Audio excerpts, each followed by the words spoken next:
Čau, dneska ti ukážu, jak vypadá můj den o prázdninách, takže si připrav něco dobrého k jídlu a k pití a užij si tohle video. Taky lidi, já jsem momentálně teďkon už vstal, je nějakých 8 hodin ráno a jako první věc, co jdu udělat po probuzení, je, že si jdu udělat snídaní. Takže pojďte se mnou.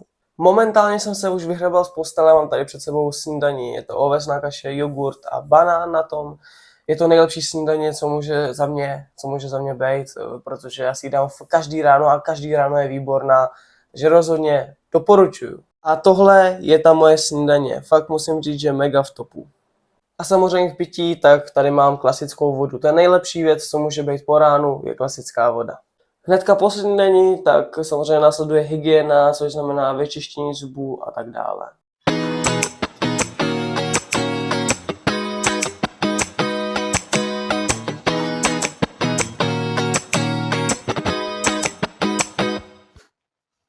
Jako další věc, co dělám po hygieně, tak většinou je, že si jdu zahrát FIFU, takže moje nejoblíbenější hra fotbalová, já jsem fotbalový hráč, takže to musí být, prostě FIFA musí být. Tak už jsem zapl FIFU, ono se tomu správně teda má teď říkat FCčko, ale já tomu říkám furt FIFA, protože mně to přijde jako takový lepší název. Jinak moje dva nejoblíbenější týmy jsou Bayern Mnichov a Bohemians Praha 1905.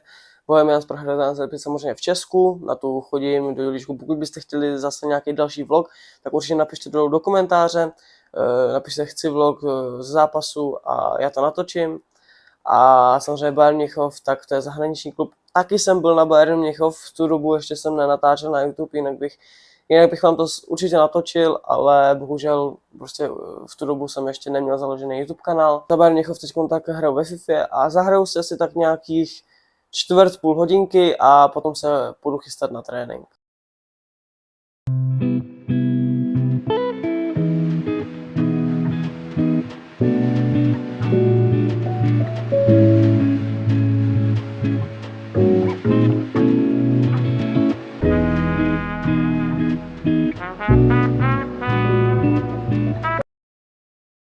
Tak já už mám zbaleno, už jsem připravený na trénink, protože momentálně nějakých 10 hodin a trénink nám začíná za 1 hodinu, čili v 11 hodin. A dneska máme naplánované běhání, měli bychom běhat asi hradby nebo možná půjdeme na schody, což schody nejsou úplně moje oblíbená věc, ale radši bych běhal jako normálně. To mám radši než schody a jinak pro ty z vás, kteří neví, tak momentálně hraju za FK Slavia Vyšehrad, kategorie U16. A dneska se těším na trénink, takže jedeme směr Vyšehrad. Momentálně vyrážíme na trénink. Super. Tak jo, momentálně jsem vystoupil na Vyšehradě a už tady kráčím pomalu směr hřiště. Nevím, jestli mě dobře vidíte, ale už jsem skoro tam. Tak teď se momentálně už nacházím po tréninku, dneska jsme měli schody, což prostě je takový trénink, že prostě běháš po schodech. A potom jsme měli ještě trochu pliometrie. No a potom jsem přišel domů, dal jsem si sprchu a teď mě momentálně čeká oběd. Dneska mám risotto se sýrem, což mě to mega chutná, takže se strašně těším. A k pití jsem si dal tady bezlinkovou šťávu s vodou, prostě normálně.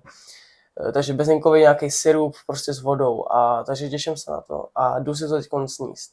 Tak já už jsem po obědě a teď nějakých 12:30 cca a vždycky o prázdninách, co dělám po obědě je, že si jdu dát prostě chill, lehnu si na postel nebo na gauč a scrolluju TikTok, Instagram.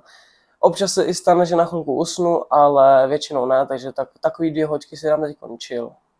Tak, teď momentálně máme nějaký 4 hodiny za 10 minut a vy, kteří sledujete můj YouTube kanál pravidelně, moje shorty a na Instagramu mě sledujete a na TikToku mě sledujete, tak určitě víte, že mám klikovací challenge, kdy každý den dělám 100 kliků po dobu 365 dní, neboli 1 roku. No a dneska samozřejmě nesmím vynechat, takže mám 2 vytipované místa, kde to budu dělat, buď na hřišti, anebo v lese. Záleží, kde bude méně lidí a nebo víc lidí. To záleží. Takže jdeme a potom mám v programu ještě posilovat, dělat takový domácí posilování, to dělám v podstatě každý den, teď o prázdninách, že vždycky odpoledne takhle posiluju doma, takže pojďte se mnou dát ty kliky. Tak už tady jdu lesem. Na hřišti bylo moc lidí, takže jsem se na to vykašlal a říkal jsem si, že si tam to někde ostrom hezky a budu tady klikovat. Myslím si, že by to mohlo být i zajímavý, že jako kliky v lese jsem nikdy nedělal, tak uvidíme, jaký to bude. Tak, 100 kliků je se mnou a musím jako říct, že jsem si to mega užil, protože tady v lese jako je to nejlepší asi posilovat. Jako, nikdy jsem kliky v lese nedělal, teď to bylo poprvé. Dneska už je to asi 25. den, co dělám ty kliky.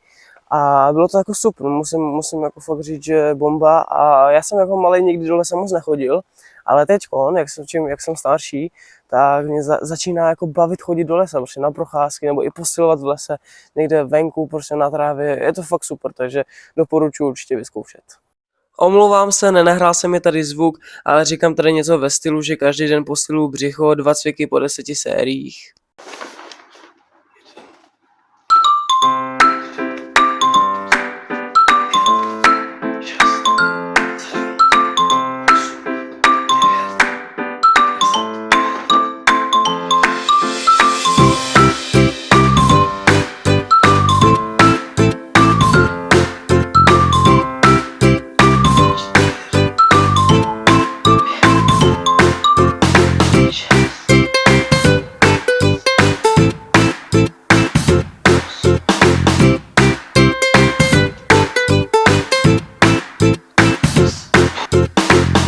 Tak, momentálně už jsem po posilku, už jsem se ji osprchoval a momentálně máme nějakých 6:45 a já většinou večeřím tak okolo 6:30 až 7 hodiny.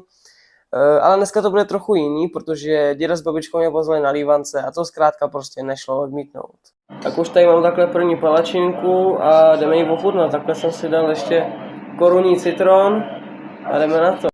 Tak, teď už jsem doma, momentálně máme nějakých 8:45. Palačinky, nebo spíš lívance, byly mega dobrý, moc jsem si na nich pochutnal. A teď už tady dávám jenom chill u Jablonce a u předkola konferenční ligy, který hrajou.